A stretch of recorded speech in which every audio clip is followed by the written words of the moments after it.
Coucou à tous, bienvenue au pays d'Alice, dans l'univers du bonheur. Je vous fais cette petite vidéo aujourd'hui pour vous parler des 7 erreurs à éviter quand on veut réussir à faire chanter son bol tibétain. Alors, la première chose, c'est de faire en sorte de se tromper de maillet. C'est-à-dire que si tu as un bol de cette taille-là, tu ne peux pas utiliser le même maillet que sur celui-ci.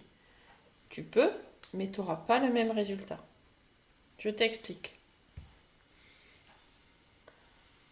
Le gros bol te demande un maillet plus gros. Parce que quand tu le fais tourner,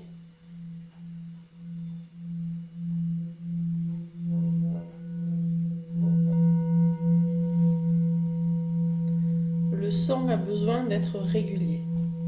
Si je prends le maillet un peu plus petit,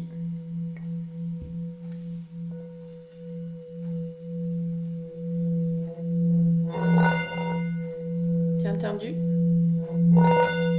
La vibration du bol fait vibrer le maillet. Donc, pour te rappeler, gros bol, gros maillet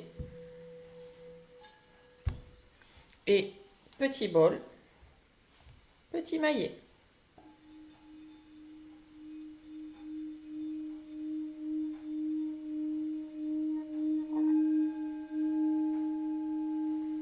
Ça, c'est la première chose. La numéro 2. Il ne faut pas confondre frapper le bol et frotter le bol. Alors ça paraît évident, mais quand on a des outils comme ça et qu'on essaie de frotter, ça ne marche pas. Les maillotches qui sont renforcées et doublées, épaisses comme ça, sont faites pour frapper le bol.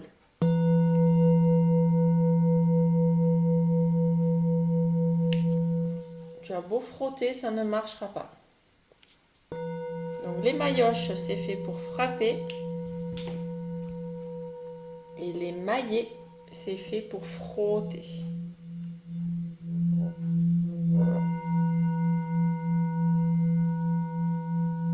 Ok? Alors, la numéro 3. L'erreur numéro 3, c'est de crisper ton poignet. C'est-à-dire que si tu mets ton poignet comme ça, que tu serres tout comme ça ne marche pas. Comme dirait Franz, mon ami, de On a du bol, tu ne montes pas la mayonnaise. Donc il faut laisser ton poignet dans l'alignement de ton bras et le maillet vertical va tourner autour du bol. Il faut bien garder le contact. Donc le poignet bien ouvert.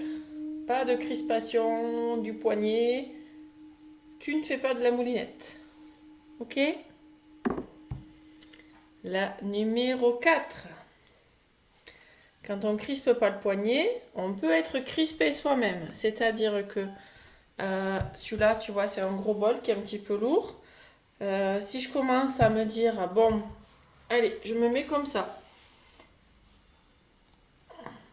J'exagère, mais du coup, je casse mon coude, je casse le support du bras qui tient le coude, et même si mon autre poignet est détendu, si je suis coincée de l'autre côté, ça peut jouer. Tu peux réussir à jouer du bol un petit peu, mais tu ne pourras pas en jouer sur du long terme.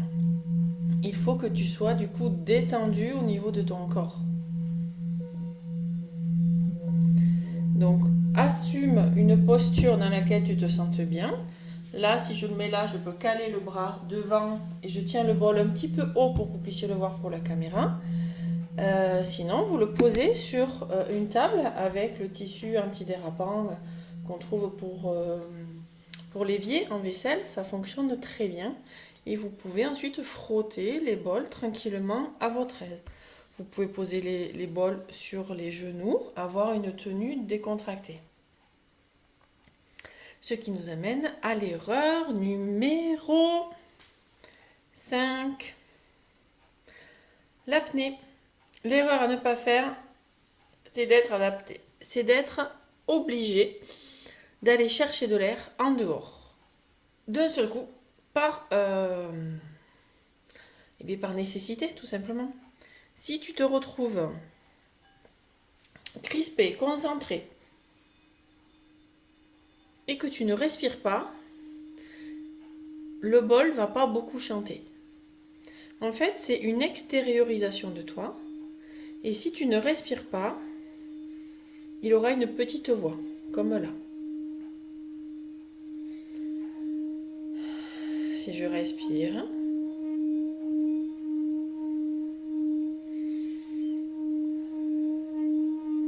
il a lui aussi un allongement du souffle. Bizarre, bizarre, mais ça marche. Donc, pensez à respirer. Vous êtes des êtres, nous sommes des êtres qui respirent. Donc, on respire. Alors, tout ça, c'est dans de la détente, de la posture et pour respirer. On va passer sur quelque chose d'un petit peu plus difficile. Donc, l'erreur numéro 6, c'est celle qui va te dire « Tu joues pas seul dans ta tête ». Tu n'es pas en train d'appuyer sur une touche et de dire « Allez, hop, je joue ». Sinon, il n'existerait pas des tutos pour expliquer comment jouer. Donc, pour ça, il faut revenir dans ton cœur. Il faut que tu sois à l'écoute du bol avec lequel tu joues. Que tu sentes bien dans tes mains le maillet, si c'est un maillet comme ça ou comme ça. Et ensuite, tu vas pouvoir venir frotter ton bol. Tu peux faire que des demi-tours. Tu peux faire des tours complets. Mais quoi qu'il en soit, il faut t'adapter à ton bol. J'ai certains bols qui sont un petit peu comme des voitures. Il y en a qui sont des diesels, on va dire, et d'autres des essences. C'est-à-dire qu'il y en a qu'il va falloir que je frotte beaucoup plus avant qu'ils émettent un son.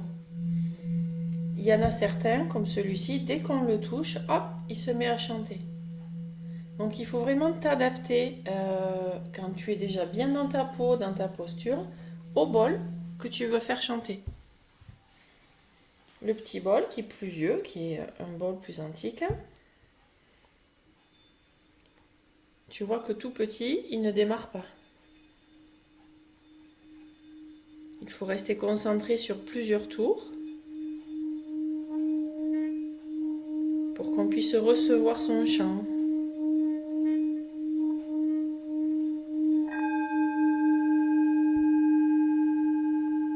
Ok ?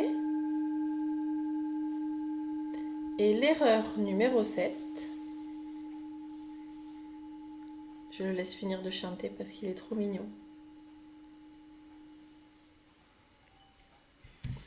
L'erreur numéro 7, c'est de ne pas prendre de plaisir à jouer. Si tu veux faire les choses et que tu les fais parce que tu dois les faire, eh bien ça ne fonctionnera pas très bien. Si tu t'amuses pas à faire les choses, ça fonctionne moins bien. Donc amuse-toi, trompe-toi, essaie de faire devant, derrière, trompe-toi, utilise différentes choses. Peu importe, mais fais les choses avec amusement.